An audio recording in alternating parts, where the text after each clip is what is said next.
त्यासाठी हे सगळं लिहून द्यायची वेळ येते.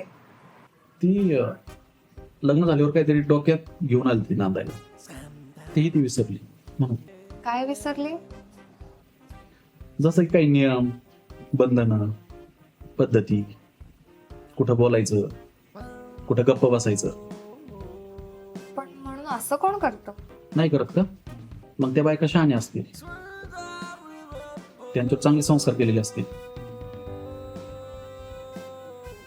त्यांचे आई वडील लग्नानंतर पोरगी लाईन आहे की नाही ते पाहत असतील.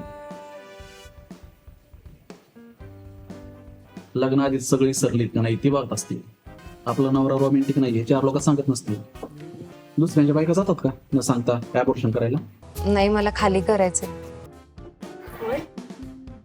त्यांना सोडायला येणार प्रत्येक जण त्यांच्या आत्याचा मुलगा असतो, आणि त्यांच्या आत्याला मुलगाच नसतो. असं असतं का?